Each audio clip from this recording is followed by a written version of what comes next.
الرجیم بسم اللہ الرحمن الرحیم یا ایھا الذین آمنوا اتقوا اللہ وذروا ما بقی من الربا ان کنتم مؤمنین۔ اے ایمان والو، اللہ تعالیٰ سے ڈرو اور جو سود باقی رہ گیا ہے وہ چھوڑ دو اگر تم سچ مچ ایمان والے ہو، اور اگر ایسا نہیں کرتے تو اللہ تعالیٰ سے اور اس کے رسول سے لڑنے کے لیے تیار ہو جاؤ۔ ہاں، اگر توبہ کر لو تو تمہارا اصل مال تمہارا ہی ہے، نہ تم پر ظلم ہوگا اور نہ تم دوسروں پر ظلم کرو۔ اللہ تعالیٰ ہمیں یہاں بتا رہے ہیں اس آیت میں کہ اے ایمان والو، جو اللہ سے ڈرتے ہو تو سود جو باقی رہ گیا ہے تمہارا وہ چھوڑ دو۔ یعنی کہ اسلام لانے سے پہلے جو لوگوں نے قرضہ دیا ہوا تھا تو اس کے اوپر وہ سود لیتے تھے۔ اب اللہ تعالیٰ کہہ رہے ہیں کہ اب جب تم لوگوں نے ایمان تمہارے اندر آ گیا، اسلام قبول کر لیا، تو اب سود کو چھوڑ دو۔ تم لوگ سود لیتے تھے اگر تم واقعی میں سچ مچ میں ایمان لے کر آ گئے ہو تو، اور اگر تم سود نہیں چھوڑتے ہو لینا تو پھر اللہ اور اس کے رسول سے لڑنے کے لیے تیار ہو جاؤ۔ پھر اب یہ تمہارے لیے اللہ تعالیٰ سے جنگ کرنا ہوگا اگر تم سود لیتے ہو تو۔ ہاں، جو تم نے قرضہ دیا ہوا ہے تو وہ تمہارا قرضہ ہے، وہ تمہیں واپس ملے گا۔ ایسا نہیں ہے کہ اللہ تعالیٰ تم پر ظلم کرے۔ اسی طرح تم دوسروں پہ بھی ظلم نہیں کرو کہ تم نے جتنا اس سے سود لے لیا ہے تم چاہو تو اس کو معاف بھی کر سکتے ہو، کیونکہ جتنی رقم تم نے دی تھی اس سے زیادہ تو سود لے چکے ہو۔ اگر تم وہ معاف کر دیتے ہو تو بہتر ہوگا، نہیں تو تمہیں تمہاری جو رقم ہے قرضے کی وہ تمہیں دے دی جائے گی۔ اور تم سود لے کر دوسرے پہ ظلم نہیں کرو، اور جو تم نے قرضہ لیا ہوا ہے اللہ تعالیٰ تمہارے اس قرضے کو ختم کر کے تمہارے اوپر ظلم نہیں کرے گا۔ اللہ تعالیٰ کیا کرے کہ نہ تم پر ظلم کیا جائے گا اور نہ تم لوگوں پہ ظلم کرو۔ یعنی کہ جو تم نے قرضہ دیا وہ تمہیں قرضہ مل جائے گا، جو تم نے سود لینا تھا وہ تم سود چھوڑ دو، کیونکہ سود بہت بڑا گناہ ہے۔ اللہ تعالیٰ کی لعنت ہے سود لینے والے پر، اور جو سود لیتا ہے اللہ تعالیٰ کہہ رہے ہیں کہ وہ پھر اللہ اور اس کے رسول سے جنگ کرتا ہے، وہ پھر لڑنے کے لیے تیار بھی ہے اللہ تعالیٰ سے، اور جو اللہ تعالیٰ سے لڑائی کرے گا تو یقیناً اسی کی شکست ہوگی، اسی کی ہار ہوگی۔ وَإِنْ كَانَ ذُو عُسْرَةٍ فَنَظِرَةٌ إِلَىٰ مَيْسَرَةٍ وَأَن تَصَدَّقُوا خَيْرٌ لَكُمْ إِن كُنتُمْ تَعْلَمُونَ۔ اور اگر کوئی تنگی والا ہو تو اسے آسانی تک مہلت دینی چاہیے، اور صدقہ کرو تمہارے لیے بہت ہی بہتر ہے اگر تم علم والے ہو۔ اللہ تعالیٰ کہہ رہے ہیں کہ اگر ہم نے جیسے کسی کو قرضہ دیا ہوا ہے اور اگر اس کے حالات تنگی میں ہیں تو ہمیں چاہیے کہ اس کو اس کی آسانی تک کے مہلت دینی چاہیے، کہ جب تک کہ اس کے پاس آسانی نہ پیدا ہو جائے ہمیں قرضہ واپس دینے کی، تو ہم نے اس کو ٹائم دینا چاہیے، وقت دینا چاہیے، تاکہ وہ بھی پریشان نہ ہو اور وہ ذہنی طور پر ٹینشن نہ لے، ذہنی مریض نہ بنے، ہم اس کے اوپر پریشر نہ ڈالیں قرضے کے طور پر۔ اگر ہمیں اس کے حالات واقعی میں معلوم ہے کہ وہ بہت تنگی والے حالت میں ہے تو اس سے کیا ہوگا کہ اللہ تعالیٰ ہمارے اوپر اور زیادہ آسانیاں پیدا کرتے تھے، ہمارے مال میں اور اضافہ کر دیتے ہیں، اللہ تعالیٰ ہمارے درجات میں بھی بلندی عطا کر دیتے ہیں۔ جو شخص قرضہ دیتا ہے وہ اللہ تعالیٰ کا بہت مقرب بندہ ہوتا ہے، کیونکہ اللہ تعالیٰ نے اس کو چنا ہوتا ہے کن لوگوں میں، جو دینے والا ہوتا ہے، نہ کہ اللہ تعالیٰ نے ان لوگوں میں اس کو شامل کیا جو لینے والا ہوتا ہے۔ ایک صحابی کا قول بھی ہے ہمارے کہ اللہ تعالیٰ سے دعا کیا کرو کہ اللہ تعالیٰ ہمارا ہاتھ ہمیشہ اوپر والے میں رکھے نہ کہ نیچے والے میں۔ اللہ تعالیٰ سے دعا کیا کرو کہ اللہ تعالیٰ ہمارا ہاتھ اوپر والے میں رکھے۔ اوپر والے میں رکھنے سے مطلب کیا ہوتا ہے؟ دینے والا ہاتھ، اور نیچے والے سے کیا ہوتا ہے؟ لینے والا۔ تو اب جب تم نے قرضہ دیا ہے تو یہ تو تم اللہ تعالیٰ کے واقعے میں بڑے خوش نصیب بندے ہو کہ اللہ تعالیٰ نے تمہارا ہاتھ اوپر دینے والوں میں سے رکھا ہے کہ تم کسی کو قرضہ دینے کے قابل ہو۔ اور اب جب تم نے قرضہ دے دیا تو تم اب دیکھو کہ تم جس کو قرضہ دیا ہے، جس وقت کو تم نے مقرر کیا تھا، کیا وہ اس وقت پر دینے کے لیے ہے تیار ہو گیا؟ کیا اس کے پاس اتنی سہولت ہے کہ وہ دے سکتا ہے اس وقت پر قرضہ؟ اگر نہیں دے سکتا، تم اس کے حالات سے واقف ہو تو تم اسے اور مہلت دو۔ ہمارے نبی صلی اللہ علیہ وسلم کی حدیث بھی ہے کہ جو شخص اپنے مسلمان بھائی کو قرضے پر جتنا اس کو وقت دیتا ہے، مقررہ وقت کے بعد مہلت دیتا ہے، اللہ تعالیٰ ہر ایک دن کے بدلے میں اس کا ثواب صدقے میں لکھتا ہے کہ اس شخص نے اتنا صدقہ دیا ہوا ہے۔ یعنی کہ اس شخص نے کہا کہ مجھے 10,000 دو، میں آپ کو 30 دن کے بعد لوٹا دوں گا۔ 30 دن ہو گئے لیکن اب اس شخص نے نہیں لوٹایا, ہم نے اس کو مہلت دی کہ نہیں یار ابھی یہ تنگ دستی کی حالت میں یہ بھی نہیں دے سکتا. تو 31واں دن جو ہے ہمارا اللہ تعالیٰ کہتے ہیں کہ وہ تمہارا صدقہ میں لکھا جائے گا کہ اس شخص نے اتنی رقم صدقہ دی.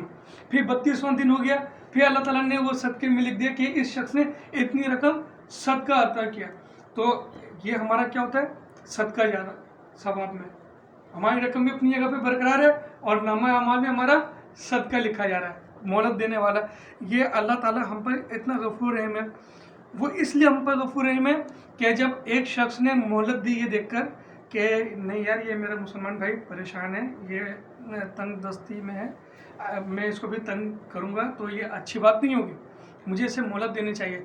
تو اللہ تعالیٰ اس شخص کے کہتا ہے جس نے مہلت دی کہ تو اگر اتنا رحیم ہے کہ تو اپنے مسلمان بھائی کے اوپر رحم کر سکتا ہے تو پھر میں تجھ سے بڑا مہربان ہوں. جب تو اپنے مسلمان بھائی پر رحم کر رہا تو میں تجھ پر مہربانی کروں گا, تو کیا مجھ سے آگے نکلے گا؟ نہیں, اگر تو نے رحم کیا تو میں تجھ سے زیادہ رحم کروں گا. اللہ تعالیٰ فرشتوں سے کہتا ہے کہ اس کے نامہ اعمال میں اتنی رقم صدقے میں لکھ دو, قیامت کے دن اس کی نیکیوں کے وزن میں تولا جائے گا وہ رقم. اور پھر دوسرا کیا کہتا ہے اللہ تعالیٰ کہ جس نے قرضہ دیا ہوا, مہلت دی قرضے کے ساتھ ساتھ, اور پھر الگ سے بھی صدقہ خیرات کر رہا ہے وہ شخص, تو پھر اللہ تعالیٰ کہہ رہا ہے کہ وہ تو پھر بہت اونچا درجے والا بندہ ہو گیا.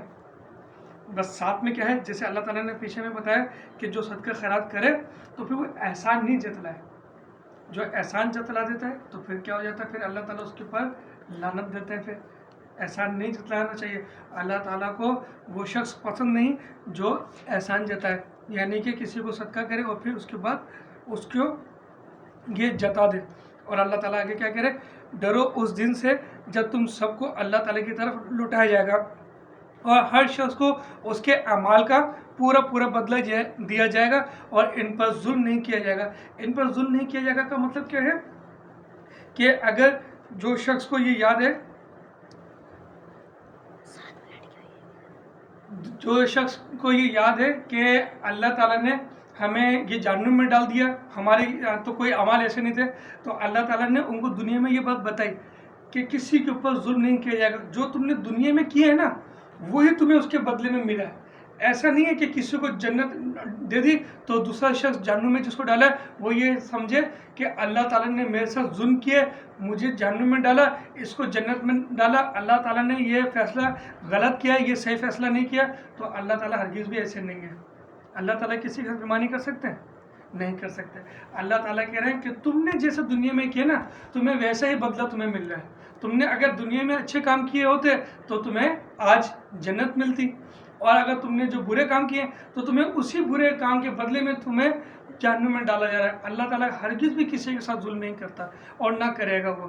لیکن اللہ تعالیٰ کہتا ہے کہ میرا جو دل چاہے میں کر سکتا ہوں, میں تو بے نیاز ہوں, میں کسی کے آگے جواب دے نہیں.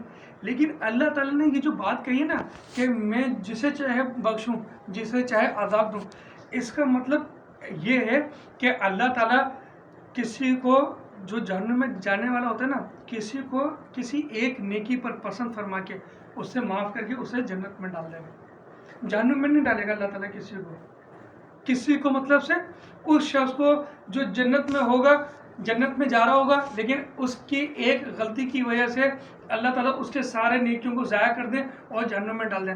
بلکہ اللہ تعالیٰ تو ایسے شخص کو دیکھتا ہے, ایسی چیز دیکھتا ہے کہ اس نے بہت سارے گناہ کیے ہوتے ہیں, صرف ایک نیکی کی ہوتی ہے, تو اللہ تعالیٰ کہتا ہے کہ مجھے اس ایک نیکی کو بہت پسند آیا, مجھے یہ میں نے بس اس ایک نیکی پر اس کو معاف کر کے اس کو جنت میں ڈال دیا.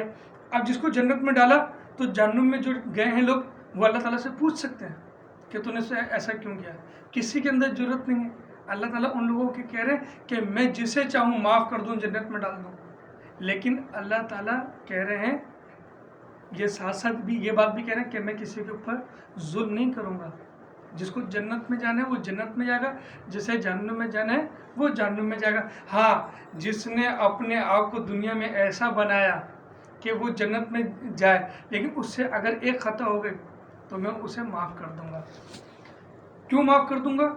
ایک خطا پر, کہ وہ ایک خطا اللہ تعالیٰ کہہ رہے کہ وہ میرا اور میرے بندے کا معاملہ ہے, میرا اور میرے بندے کا معاملہ ہے. اب جس نے ساری نیکیاں کی ہیں صرف کیا کرتا تھا, نماز نہیں پڑھتا تھا, اور لیکن گھر والوں کے ساتھ اچھا تھا, ماں باپ کے ساتھ اچھا تھا, بہن بھائیوں کے ساتھ اچھا تھا, محلوں میں رشتہ داروں کے ساتھ اچھا تھا, صرف کیا کرتا تھا, نماز نہیں پڑھتا تھا.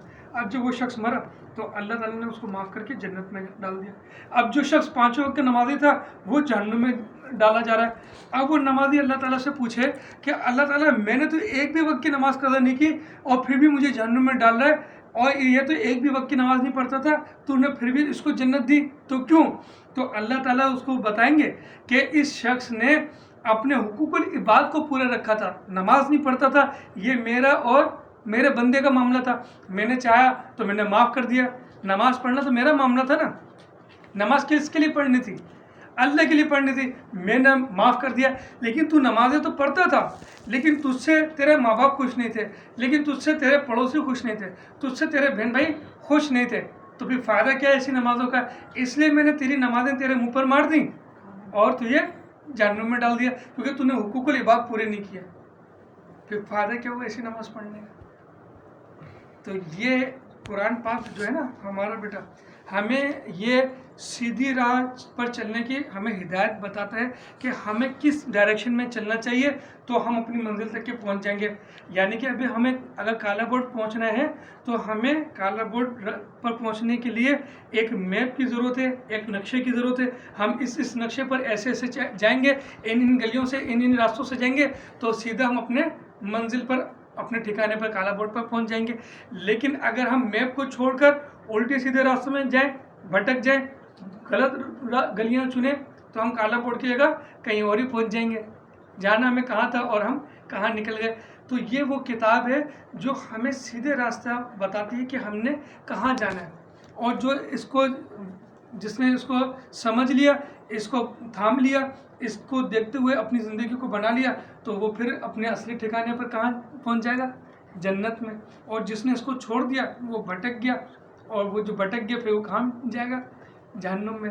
تو ہمیں دعا کرنی چاہیے اللہ تعالیٰ سے کہ اللہ تعالیٰ ہم سب کو سیدھے راستے پر چلنے کی توفیق عطا فرمائے اور ہمیں ایمان پر ختم عطا فرمائے. آمین.